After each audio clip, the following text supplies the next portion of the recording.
Hey, what's up, everybody? This is the Unconventional Therapist Guide to Nothing. My name is Dave. I'm joined here with my co host. His name is Greg. What's up, Yeah. Greg?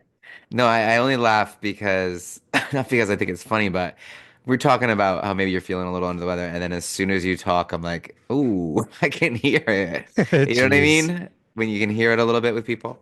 So Yeah, I hope that that's not true. me We too. were we were just saying there's a huge flu in like I don't know, it was not even I wouldn't even say COVID as much, I guess, but like huge flu, Yep. huge RSV. It just seems to be everywhere. Am I missing one? Is there another illness that we're I mean, the flu is definitely the one I'm hearing the most. flu is That's, kicking, and yeah. I hear it's a pretty nasty one too. So Yeah, I never really heard of the flu not being a nasty one. it's true. No one really loves the flu, No. but I think there's got to be times where it's like not so bad, and then there's the Spanish flu where it's crippling the population. You know what I The mean? Spanish So influenza. yeah, yeah. Yeah, there we go. What was that? Right after World War One, as if not enough people didn't die. Anyways, Well, that's a so depressing note to start us off on. okay, here we go. Well, listen, this is actually the topic we're going to talk about today. I want to say it's both. I hate to say the word entertaining, but there is a show about this, and I'm sure you're very much aware of it. But there's also a show that I'll mention first that I was, before I was having anything to do with this field, I watched a lot of intervention. Okay, yeah. Did you? I've seen a lot of episodes. Yep. So, I mean, I don't know. I used to like watch like episode after episode after episode, and it was, I don't know if that's like voyeuristic to watch someone struggle, and maybe we're looking for the redemption, or maybe we just like to see the train wreck. That's a quite a human thing too. Sure. But I don't know what it is. But this is another example of that. And but before we say exactly, well, it doesn't matter. I'll just say we're talking about hoarding disorder, right? Yep. And I think what comes to mind with this for me is it's uncomfortable to realize that our emotions and our beliefs are more powerful at times than the absolute truth. And the best example I guess I can give is when we're watching scary movies, we know that they're actors. We like logically we know that we should not be scared of this because we can watch little clips of them being with their families or, dressed normally or at award shows even. But for some reason, the emotions and the beliefs take hold of the logic and it's overpowering, right? Right. So this is the same kind of thing, and obviously it's like very obsessive. It's irrational and it's damaging, but you can't stop. It does have that addiction element to it, doesn't it? Obviously, Oh, definitely. yeah. It's weird because it's like that thing that transitions from addiction to obsession. And those can be, it's like kind of like a fine line back and forth between both of those. But it's definitely a combination of both.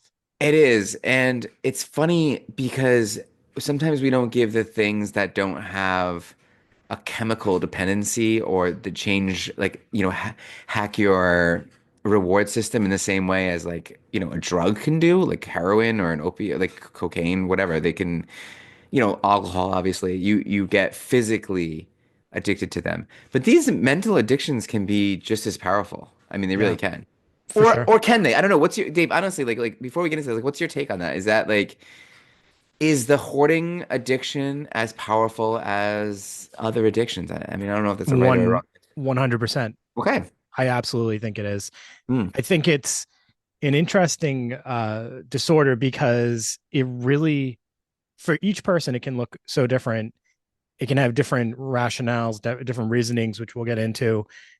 But there's that emotional tie and Mhm. that almost oblivious state that the person can exist in for, but it's almost to protect themselves in a way, or there's just it's so complex. And it's And real too, because even when you're yeah, watching those shows, I mean, someone who's struggled with OCD, like myself, like that OCD is like the seventh most debilitating disease that there is. And that's like all of all diseases. And people hear that and they're like, no. And it's like, yeah, kind of. Like this is the kind of thing you see these people and they're like, no, like you family, you can get out of here. You can just leave. Like I'm gonna keep this, stack of paper and the cat poop and, you know, the dead cat or whatever, the cockroaches, whatever it is. Like it's more important than it becomes more important than even your family. So there's some kind of pull there, a real sure. pull. Yeah. So the interesting thing with hoarding disorder is it wasn't officially considered to be its own disorder until it was added into the DSM-5 in 2013. So prior to Mm. that, it was just considered to be a symptom of obsessive compulsive disorder or obsessive compulsive personality disorder rather than its own separate thing. I think that's interesting, and I wanted to get your take on that. Why do you think it needed to be added as its own isolated thing, or do you think it needed to be? So that's a great question, actually. I think it should be its own thing because it's very specific. And OCD is, I guess I like the idea that it's under the spectrum of OCD, just like something would be under this spectrum of dementia. You know what I mean? Or like neurocognitive disorder. I think that like it's closely related with OCD, but the fact that it's connected to stuff makes it slightly different. You know Right. what I mean? It's like this weird emotional connection to things. Yeah. So that looks And a little that's it. different. It looks a little bit different. And I also like to differentiate between the uh, the disorder OCD and the personality disorder, which is something that's like a little bit different too, where it's like someone with obsessive compulsive personality disorder, like that compulsion becomes their whole personality, and they have a little bit less of that. I know that I'm doing this and I know this is irrational, which is one of the frustrating things about OCD. And they also don't have that thing in their brain that says like, no, that's enough. This is okay. Like this is finished. And Yeah. not having that is in a very difficult place to be. And that's how things like the collection's never enough, Right. right? And it goes beyond their own rational. Is they're not irrational or psychotic people. That's the thing, right? Like there are ways to kind of break in with them. It's just really, really hard. It's almost like think about how when we talked about narcissistic personality disorder, like how hard would it be to break in to the mind of a narcissist? It's like they're so sure that they have it figured out that it's difficult to show them, Well, right? There's again, so much self-esteem. it's that idea that the symptoms themselves exist as a protective factor over Hmm. whatever it is that's causing them distress or that they're trying to ignore in their lives. So with hoarding, much of it is trying to look away from various things that could have potentially happened, and we'll get into some of the reasons. Uh, but as most people can, imagine, trauma being one of those, of course. Yeah, I like how you say it protective because it seem that way. Like I've seen the show a lot. Have you? Yeah, I So and the funny thing is, I was going to share this later. I actually have some in-person experience with this, not even through the work that we do, but I've mentioned numerous times on here that do a lot of like go to a lot of antique shops and antique flea markets, and I've become oh familiar no. with a number of people that sell at those antique flea markets, and it's not that uncommon that a lot of those individuals might have hoarding tendencies. Right. And it's also like, as you say that, I'm thinking for some people, we're so quick to kind of be like, this is a disorder so much that maybe we forget sometimes that there's use in it too. Like it, I it can be watched become a yeah, lifestyle. American like pickers, is that what it's called? Yeah. Yep. So they go to people who clearly have a hoarding disorder, but they're like, hey, this person's kind of a genius. They got their stuff, they understand their stuff, but they're also like climbing over their bed. That like they have 6 inches in their bed to sleep in because they have stuff piled up. So the interesting thing about them and about some of the individuals I'm mentioning is they're different from some of the symptoms and kind of overview that we're going to give here, because we're talking, those are people that might actually part with some of their items Good versus point. individuals who won't. But even just from my own personal experience, That's it's not right. an I easy was gonna thing say. for them to maybe part with their stuff. They might struggle with pricing, like overvaluing things that don't have a lot of value, trying to sell things that are damaged, and still trying to keep it as if it was mint condition value. Or it's all about the thrill of, I sold this, I made this money, now I'm going to go buy even more with what I just made. So a Yeah. lot of different elements in some of the experiences that I've been able to have in person, but I think it all is kind of included in what we're going to be discussing. I like the word spectrum, right? Yeah. Everything's kind of on a spectrum. Yep. Humanity is on a spectrum. For sure. So what is hoarding disorder exactly? Let's talk about it a little bit. Like hoarding disorder in this case is a mental health condition. It doesn't always have to be, but in for the purposes of this show, it's a person who feels strong and the need to save a number of items which they think has monetary value, or even if they don't think has monetary value, like the significant items in their life, you know? Yeah, that emotional connection can be just as strong and valuable to those individuals. I like what you said though when you started the sentence. For this Mhm. case, we're going to use it as a disorder, but it doesn't have to be a disorder. Can Right. you explain that? Well, I think that it all depends on just like any other kind of, if we were like, what is a mental health disorder? Like people can be quirky, people can be weird, people can have things that are different than us. But if it's getting in the way of their livelihood or their family or their relationships, Right. then it's something you want to kind of take a look at, So right? that's kind of the thing that we always like to say. I think everybody can have a touch of depression. As Sure. we've said 1,000 times, everybody has a little bit of anxiety, but it's when these things start to impact your ability to function in life, Mhm. that's when And you want to get thrive, treatment. really. I think thrive is a good word, right? Sure. Yep. Like, are you able to thrive? Like, or is it clear? Like we're talking about, so we're talking people hold like newspapers and magazines and house and clothes and household goods, all this stuff. But then there's also times where there's like a number of dead animals, And and that's typically like a by from my understanding, and maybe you've yeah, seen differently, but that's typically a byproduct to the condition, right? sure, yeah. It's not like they're like I collect dead cats, And sometimes they don't even know. Like I'm right? sure you've seen 1,000 episodes where Yeah. they're pulling off stuff off the Mhm. kitchen floor, and then there's unfortunately a dead pet under all that stuff that they hadn't seen in Yeah, and the years, right? cockroaches always, and a lot of that's obviously dramatized is not always going to be that bad, but it can Yeah. be. It can There's be for there's sure. this meme that goes around or like a reel, and on Instagram. It's from Hoarders, the show Hoarders, and it's this woman who is just she's like doing a crib tour almost of her house, and meanwhile she's just climbing over like all these heaps of trash, and it's so funny because it's exactly what you would envision. It's like that stereotype of they're living in these horrible overloaded conditions and yet they have a smile on their face and they're like, oh, watch your step there. Meanwhile, it's like a giant stack of Yeah, yeah. trash, right? Do you think there's like an element of self-deceit for sure? Like, 100%. right, Yeah. where they're like kind of people, their families telling them, and they just have to keep telling themselves this lie, and then they become isolated, and then they don't have to lie about it anymore, and it becomes a normal thing where it's just like, oh, this isn't strange anymore. This is Yeah. just my life. And this can lead to dangerous, dangerous clutter like you're talking about. Obviously interfere with your quality of life, your family. It can cause, shame. Like imagine if your mom is one of these people, is a hoarder, and she's got things piled up, and you've got kids in the house, and now those kids are ashamed or afraid to bring their kids around, or not their kids, but their friends, because it smells and it's unsafe and it's unhealthy and it's embarrassing, you know? Yeah. And it doesn't help that there is a stigma around hoarding. Mm. And that's something that I think is important to understand how that affects people. When there's a stigma around something, it's really hard for them to acknowledge when it exists in them, right? Yeah. So, like substance abuse, hoarding is definitely something I think has a stigma. We talked about borderline personality disorder and the stigma around that.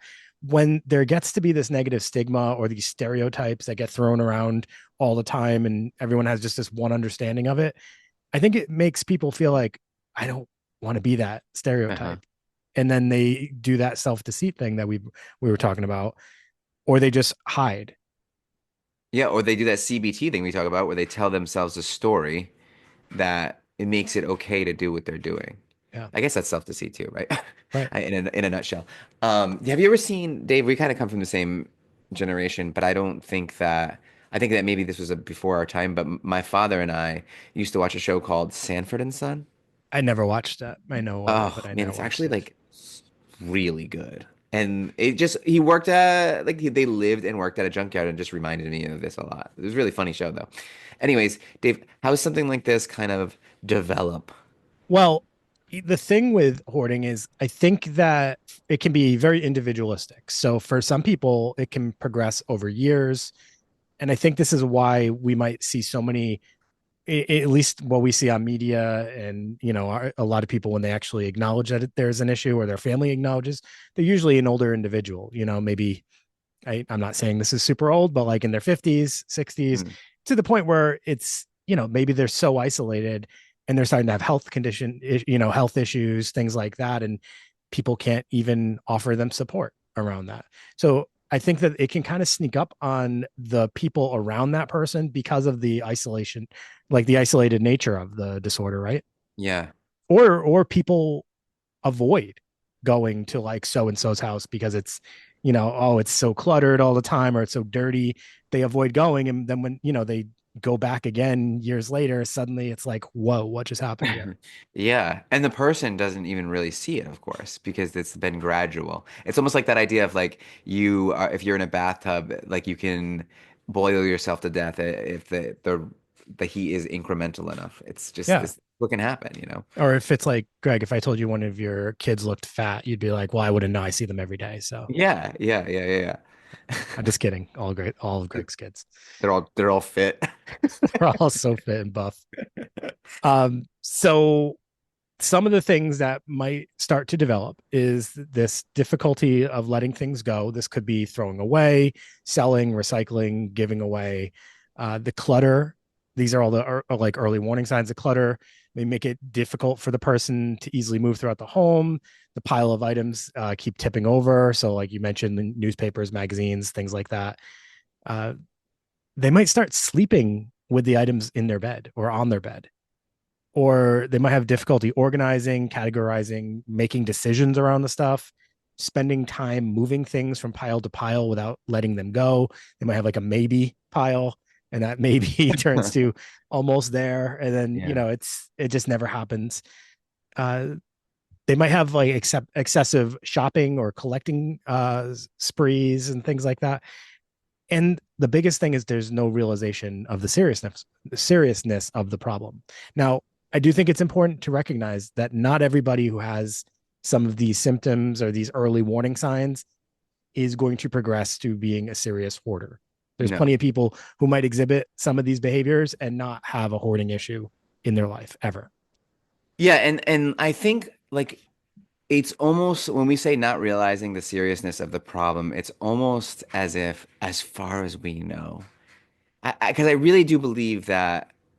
And again, I don't want to like brag, but I have, dealt with OCD a lot when I was, young, and still, of course, it's always like lingers, but you can really do a good job of knowing, like thinking a certain way or doing a certain thing and knowing it's irrational, but kind of like making a case for it not being, Yeah. It's Yeah. it's hard. It's a hard thing.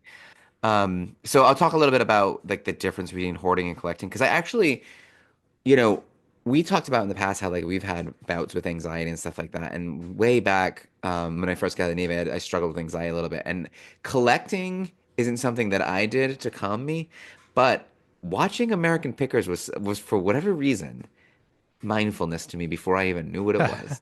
You know what I mean? Yeah. It took me right out of it. And I don't know why. I don't know if it was just so a show about absolutely nothing. You could kind of walk away and jump back in and didn't really matter. It was just something about it that really kind of calmed me. And there's also this idea that there's going to be a diamond in the rough, Yes. Hope. right? Hope. So What's wrong with one of that? the big things that happened over the pandemic was the thrift stores started to go like boom, right? As soon Mm. as stores started to open back up, for whatever reason, thrift stores caught on, and people started to go in hopes that they were going to find this expensive item for like $5, right? And then Mhm. they could resell it. And that has ultimately now kind of ruined thrift stores because they no longer, now they know they have value to some of their items and they're upping the prices, but also everything's pretty much picked over. But there's something about that idea that like I'm going to go somewhere that's not supposed to have something, right? And I'm going to find it and it's going to have all this value and now I win, right?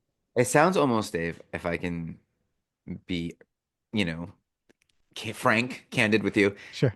sounds a little bit like you're speaking from personal experience. There's a little bit of passion in your voice when you're talking about that. Well, I definitely was doing the thrift store thing. I was doing the reselling thing. Diamond in the rough, right? For 100%. And also, my parents have also acknowledged this. Even as like a young child, I've always been like a completist.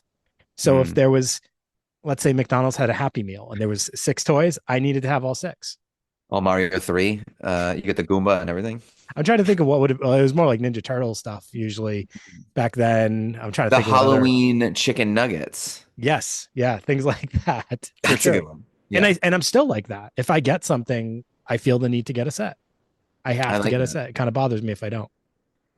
Okay, so you don't have obsessive compulsive personality disorder if you can feel complete when you get the set, that when you feel like, okay, that's good. You Yeah, know I what I kind mean? of stopped caring about it as much. That's good. Yeah, That's good. yeah, That's what we're talking about here. So yeah, that's great. My real quick though, my son is you. I think maybe you guys should have a little excursion because he's been into the thrifting too, and yeah. he just showed up the other day with like a an old Paw Sox jacket, and I was like, I'm like, where'd you get that? He's like, oh, I got it at a thrift shop. I'm like, how much was that? And he's like, $120. I was like, that's you're doing it wrong, right? That's the problem now. They know they have Yeah. valuable stuff. I used to get like, and this is a tangent. I used to get NBA Okay. basketball jerseys and from like the 90s, and Yeah. I would get them for super cheap in the thrift store. And now they know that you can sell those on eBay for quadruple the price that I bought it for. A lot of them I kept because I actually like those, but still, they're like $100 at the thrift store. It's like this is not thrift. This is Yeah, this is the wrong idea. yes, This is market value. right, That's not what we're going for here. exactly, yeah, So this is cool that we're talking about this because collecting, what we're talking about here, normally involves like certain types of things. Like you're looking for your comic books. You're looking for your. I don't think people are doing stamps too much anymore. Those what are they? Those things? Pops. Is that what they're called? the Funko Records. Pops. Yeah, like I've seen, stereo equipment, whatever. You Yeah. have this like carefully chosen item and Do they're you collect any of those organized things? and I collect, I do a little bit with like art, I do, and I do like to collect records, Okay. which I I got think, into the records for a little bit. yeah, that's a pretty fun thing. Books too. Yeah, I'm very much into unfortunately, I'm on that one as Yeah, well. I love collecting books, and I'll like even though I know I'll never read them all, something about having them the opportunity and them in the house that make it's like comforting to me. I like that a lot.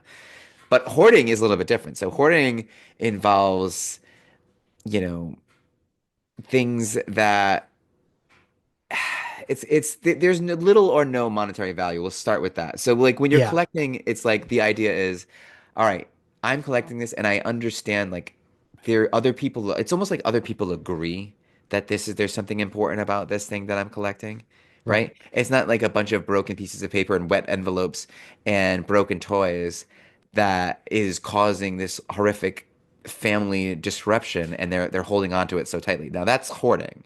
Collecting is different. But I'm sure Hoarding, there's a lot of hoarding could overlap there. hoarding could also look like, I collect records, and the person literally means I collect all records that That's I right. see, right? That's right. Versus, I don't know what you collect. I'm gonna guess classic rock. Oh I yeah. I collect Hip hop too. horror movie theme scores, Oh, so that's very very awesome. Yeah. specific. Uh, so yeah, it's like Old a comedy hoarder might album. be everything. What's that? Old comedy albums I have. I like stuff like that I too. I guarantee you got the Bill Cosby ones. I do, and I feel I'm conflicted by it now. That my sister and I used, and it brings up that awesome question that we talk about in school. Is like, what do I do with that? Can I still appreciate the art because it's classic, or do I have to dispose of it because of his actions? That's a tidbit podcast. You know what I mean? Yeah, absolutely. Yeah, that's a shorty. Write that down. Okay, I don't have paper, but Oh, right now, all but right, we you, got to remember this. Someone, yeah, someone remind us. The please, other yeah. thing with hoarding is condition won't matter, right? So you might acquire it in a way that is broken, just dismantled, whatever, just not good condition, and that won't matter. And you might see a better version of it, and instead of like trading it out for that or replacing it, you will just collect the other item as well, and now Yeah, you have two of that item that you probably yeah. don't need two of. And yeah, so the condition really doesn't matter, and the letting go of the damaged products does not matter. I I get, I just wanted to mention this because sure. there's this one guy that I know, and he's actually a real or he really was a well-known flea market guy in New York City.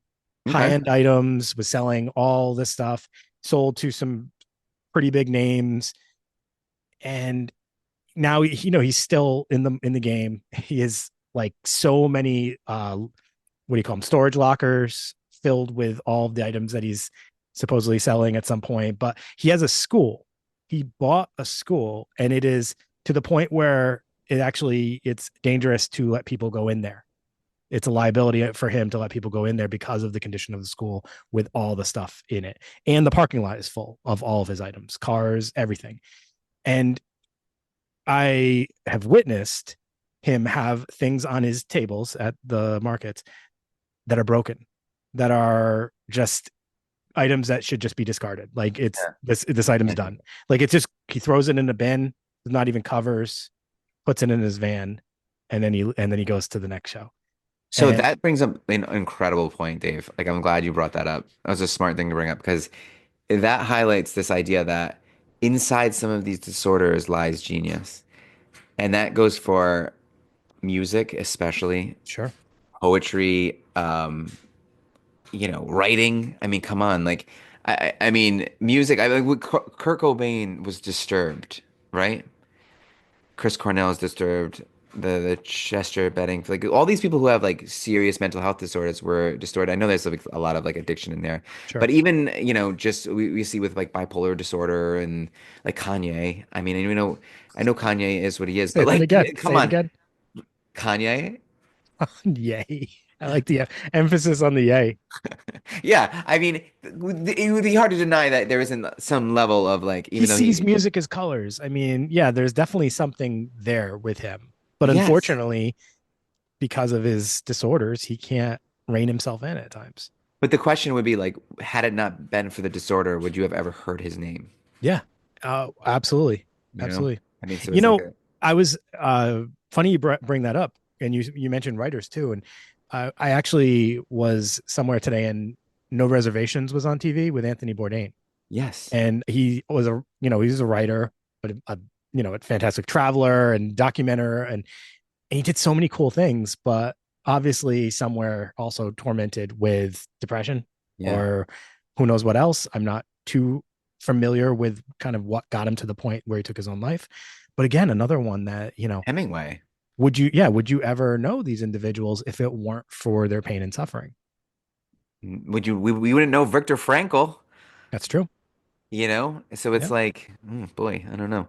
So let's talk a little bit about like who it affects. I mean, it could begin in adolescence like it did for you and gradually worsen with age, which seems to I be am not a hoarder. happening. So, And I'm not just saying that but because of the stigma. I literally am not. okay. So, but it's more likely to affect people over 60 and people with other mental health conditions, like anxiety, depression, obviously OCD. Yeah. And how common is it? I'm gonna say, well, it's between 2 and 6% of the people of the United States have hoarding disorder. That's kind of common. 2 to 6 Like, percent. It's funny. I thought the number was low, and I was like, but the amount of people I've actually that's a lot of experienced, people. Yeah. yeah, feels like it should. I thought the number was actually going to be a little bit higher, but Yeah. I guess Yeah, yeah. but if When you you think say it, math, I mean, with I don't want to think about three hundred math. fifty million people in the United States, 6% of that has got to be something It's like scary. 35, I think, or Like something. 35 million? Oh, I just 35. Yeah. 35 people. It's not Yes, bad. actually, I think we can end here. Yeah. All right, I why don't we like Go talk a little ahead. bit about like symptoms and stuff? Sure. All right. Which I mean, So we kind of already discussed, but because a lot of the symptoms that lead up to it are also very heavily present when the person is full fledged into hoarding. that's true. Yeah. So well, just to kind of like recap a little bit though. So we're talking about, the inability to get rid of things. And not just the inability, but the extreme stress when attempting to throw things out. And anxiety about needing other things in the future, uncertainty about where to put things, distrust of people touching their possessions. You see that a lot in the show, right? Yeah. Living in unusable spaces due to their disorder. And obviously, you're going to have to start withdrawing from friends and family because other people aren't going to understand you. And it's like you're choosing this thing over the very basic human need of social interaction, and it's isolating you. And anytime something's isolating you, it's the wrong thing. Right. No, and kind of back to the point that I made earlier that people can exhibit some of these symptoms without having a hoarding disorder. But something I read recently is one of the early behaviors of someone who's experiencing dementia or Alzheimer's is hoarding behavior. Yeah. I thought that was interesting, but I've also I think I've kind of witnessed it in a way. Just items that don't really have use suddenly seem, have this importance. And another thing that I've witnessed is I had an individual, a teenager that I was working with when he lived at a group home. And I started to suddenly find a bunch of trash in his room, like gum wrappers and stuff like that. And he was actually a pretty like neat and clean individual, at least appearance wise. And then I went into his room and I was trying to encourage him to throw the items away. And if you watched the distress on his face, it was I couldn't understand it. I couldn't wrap my head around it. And then it kind of dawned on me like, oh, there's something going on here. Like he's like, I might need that. And I was like, you might need this gum wrapper. I'm not following. You're But I like, could probably not, but there was but unless you have gum in to your mouth right now. and watching how it went from calm to suddenly highly upset and dysregulated was shocking because it was someone that I hadn't thought of in the realm of hoarding at all. And I mean, to be honest, it never progressed to anything noteworthy, but it was Yeah. definitely something that was present at a certain time. And I don't know if it was like stress related or, there might have been who knows what other reasons for it, but it was just an interesting thing. That is interesting. And as far as like what causes it, like we don't really know at the exact cause at all, just like with a lot of things. So there is, information about processing deficits associated with hoarding that like there's difficulty and deficits in planning, obviously, problem solving, visual spatial learning and memory, sustained attention, working memory, and organization. So there's some underlying sort of components of personality that exist with people with hoarding disorder, but Mm. that just like is that correlation or causation? Who really knows? So people, we Yeah. just don't really know. But there's also risk factors that include like having a relative. So maybe there's some kind of genetic component to this, or I don't know, maybe you're just socialized into it. I was gonna say, Yeah. I actually personally believe that there's some kind of like exposure Yeah. that can create that tendency in you. If you witness, and I think it could go either way. And here, so that individual I was talking about that does all the flea markets and was kind of a big shot, some of his children had a really tough time with his disorder, and they went the complete opposite route and they don't collect anything. They actually don't like antiques or anything because of the way it impacted their own childhood, because it felt to them, I would assume, that their father prioritized items Yeah. over them.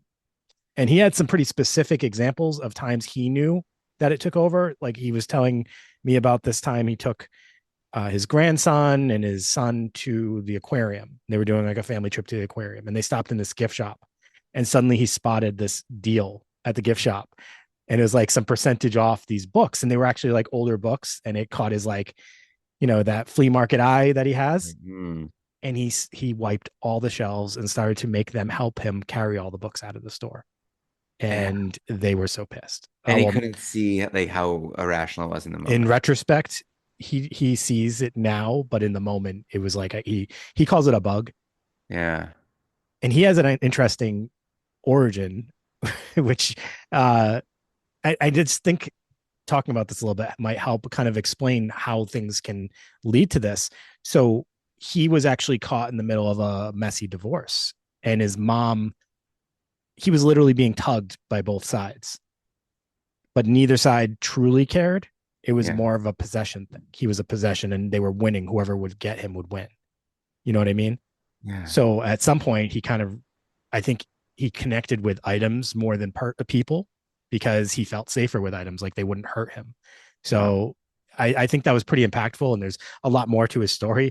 But I thought when he told me that story, and then I see the way that he currently is with things, it's like, wow, yeah, you start to latch on to things that or you think won't hurt you, but look at how they do in the long run. When you don't get a handle on the disorder itself, it overtakes your life. It That's it right separates you there. from your children in That's the your thing right there. family. Like that's when it becomes almost personality disorder-esque and leaning more towards like the obsessive compulsive personality disorder because when you have a personality disorder, whether like say it's like paranoid personality or like borderline or antisocial, it's like this one component of your personality blots out all the rest of the components of your personality, which should make you a little bit more well-rounded, and you can't see the other important parts of Yeah. yourself. And it's like it's almost like how Jung wants you to balance out all your archetypes, and instead of just being like one specific thing, it's like you need to be a lot of different things. So you can't just have like this seeing something like not being able to pass up a deal like that or something like that. That's like that thing's taking up your whole personality. You don't even see that you've got like your kids ruining their Yeah. day and they're carrying a bunch of stuff Right. out. And Right. that is a risk factor, right? When people who are like that impulsive buying habits and not being able like coupon people, if there's anything wrong with that these days, flyers. Obviously, like there's substance use disorder and Prader-Willi syndrome, but Prader-Willi syndrome is something that's a we're not even talking about that here. That's a significant, It's food related. yeah, that's like a significant deficit too. I mean, Yeah. where like I don't even know They're what missing a sensation. That's like a biological thing it's because they're biological. It's also like very developmental where sure. you wouldn't it's almost like autism in a sense, but it's more like an intellectual deficit where so I we had this um person with Prader-Willi in the emergency room not too long ago, and thank God that we could bring their mother back who could calm this person because they were a giant human being. Because part of it's like you don't get that sensation to stop eating, which is Yeah. You never how feel this is full. related in a sense. You know what I mean? Yeah. Like that I don't feel is that part of your brain with obsessive compulsive personality disorder or even hoarding where it's like it never feels complete. So and this is more in a biological sense where you never feel complete, but in terms of, sustenance. So this is a big human being Yeah. who has like essentially the mind of a 10-year-old who's pissed and doesn't Yeah. understand why you're not giving him another peanut butter and jelly sandwich, right? And so it becomes some like a dangerous thing. Anyways, So I worked with an individual. He's probably like 16, also in the group home, and he had Prader-Willi. His intellectual disability was not as significant, okay. but his drive for the food was top notch. Like And addiction level, right? I watched. We had to put a lock on the fridge. We did get it. I had to get it approved from the Human Rights Committee and all that stuff, DCYF. And yeah, I watched him like sneak in when the fridge was unlocked, sneak in and down a pound of American cheese. And that was just one example of frozen waffles. Any Yeah. opportunity that food was available was just in it causes because you start to get limited, you start to look for opportunities. So it creates this very opportunistic personality, I think. And that sounds very addiction-esque, where It you have does become very 100%. Yep. addictive. Yeah, that's something. So Dave, like why things, So items?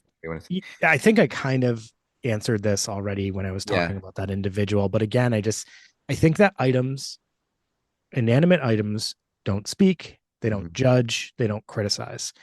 They're things that you can grow attachment to that, like I said, they won't hurt you. And a lot of times, like I think that a lot of people who are experiencing hoarding tendencies or hoarding behavior have been hurt in some way. I think there's either been a trauma or some sort of broken relationship. I think, watching that show Hoarders, like I feel like a number of those individuals either like lost a parent and they just couldn't get over it, or they were widowed. Mhm. A lot of them were single, like people living single in So, their some maybe adult some home. maybe that like is like something or someone was keeping them in check, or maybe this is like an avoidance or filling something for them, you know? Yeah. And another thing, yeah, this pushes people away. So when you literally box yourself in and you make your space so that others can't enter, you push Mm, people away, right? yeah, So I think that this is definitely a behavior that's an avoidance behavior absolutely. to help you isolate. And when people ask you to reduce the items, it presents with a lot of distress because if I were to reduce these items, I'm now going to be vulnerable. Other people can enter my space physically and, metaphorically. That there's like a lot of layers to this, isn't there? It Yeah, seems like. it So that's kind does. of interesting. And here's the thing about diagnosing or tr getting treatment.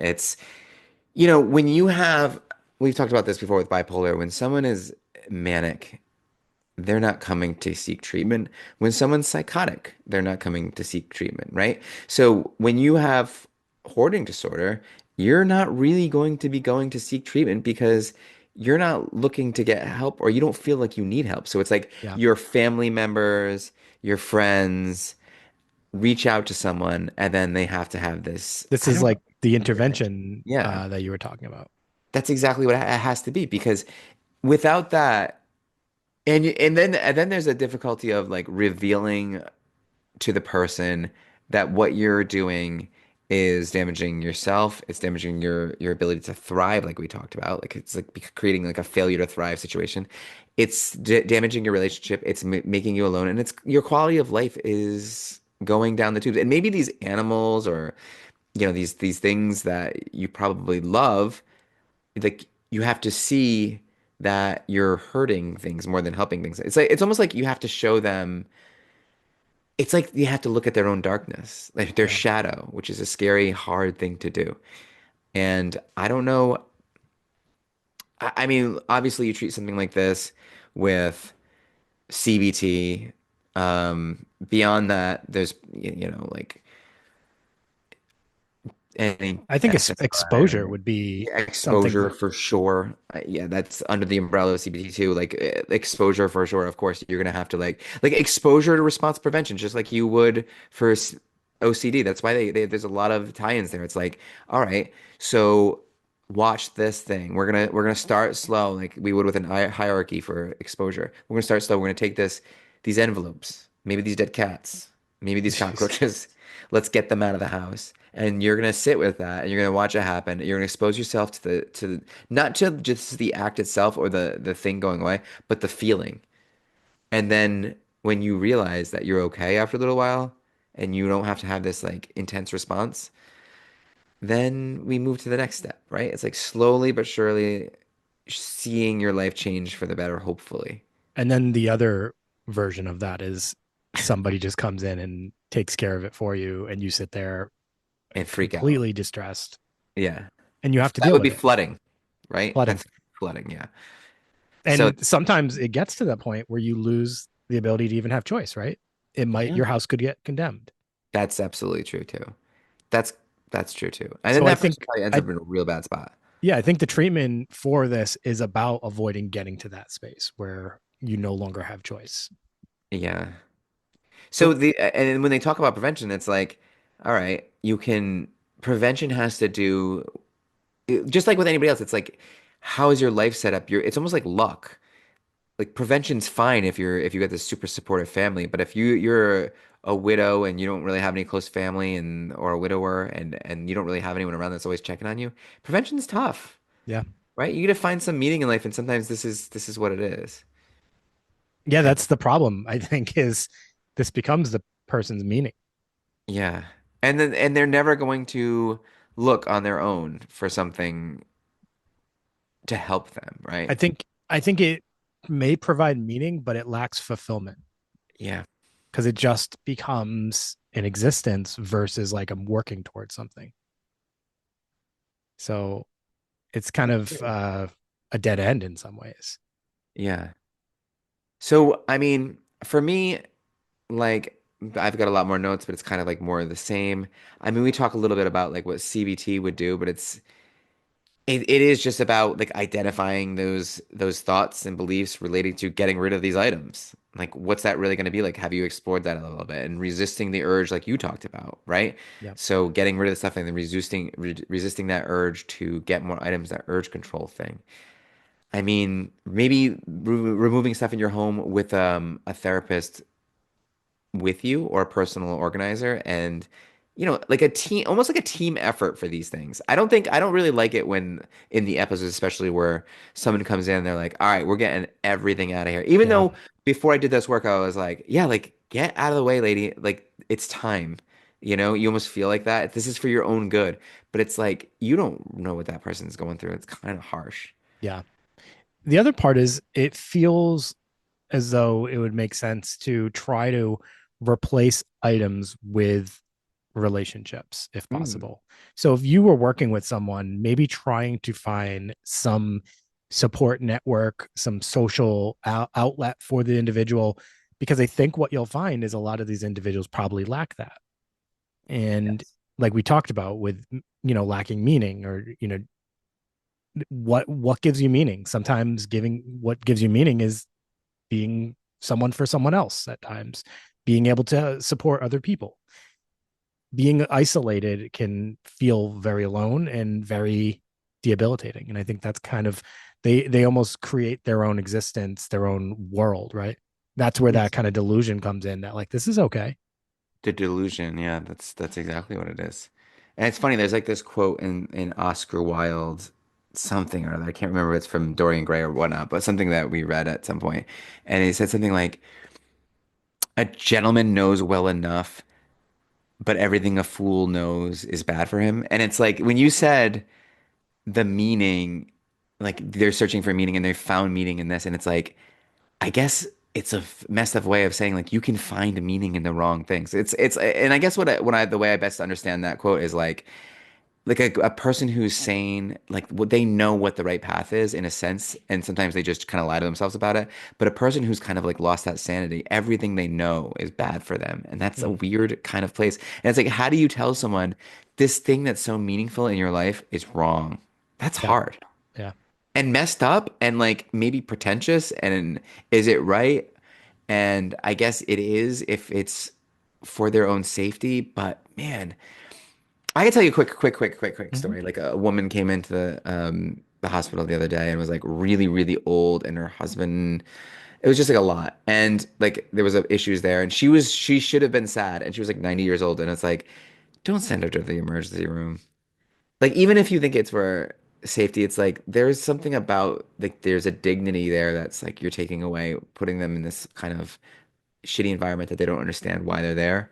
You know what I mean? And Yeah. like I don't know, like when are therapists or healthcare workers or social workers or the government, like when are we overstepping? And like you know what I mean? I guess it's Yeah. a Who brought her there?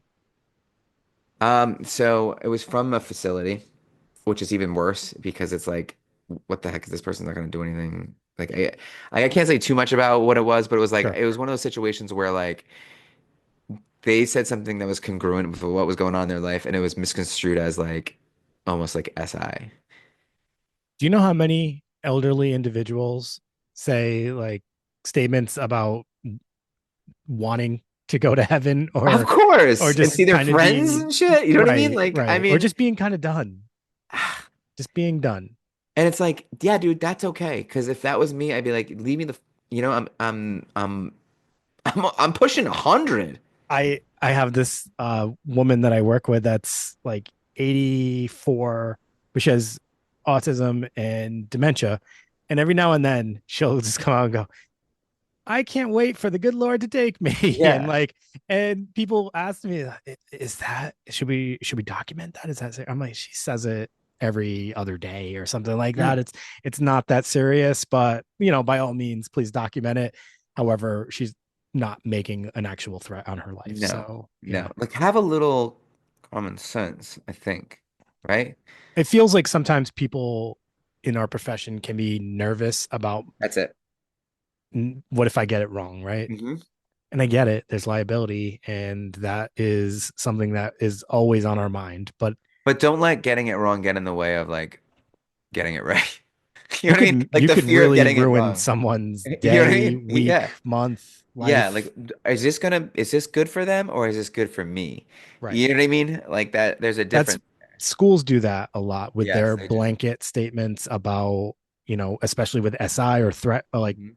violent threats. It's a very strict policy, and for kids that have developmental disabilities or on the spectrum or just have other emotional regulation disorders, like that can be very challenging because a lot of times they don't have the language to express what they want to say. So they just Yeah. say these huge statements. Hmm. And then the school says, well, by policy, we have to send them to the hospital. And And it's it's like, like, damn. no, that's horrible because ultimately they left school. And maybe that's even reinforcing for all I I know. know, I know. but No, it is. It's complicated, but there's something there. And maybe there's an issue with I don't know, there's so much to get into on like liability and stuff like that. Maybe yeah, that's something that's a podcast. Like, liability is or, you know what I mean? Like, what's human. our like, is it ever your fault that someone else hurts themselves? It's like difficult to answer I that want to question. say there's probably this topic. Uh, what am I trying to say? Title. Yeah. It's probably like humanistic versus liability or something like that because Yeah. the liability doesn't always include humanistic approach, right? Hmm. A lot of times it has to be void of that because if you're thinking with emotion and you're trying to dig too far in, you could probably talk yourself out of making the decision that liability would tell you probably have to take. Hmm. And it's unfortunate at times, but sometimes it's necessary. So it's I know. such a tough thing. You know, it's interesting. We kind of got off on a tangent here, but I think the reason for that is you're right. Like there's an entertainment value to hoarding, which probably sounds terrible to say, but there's a reason there's a show that people watch about it. It's also very sad. It is. It kind of depresses me, to be honest with you.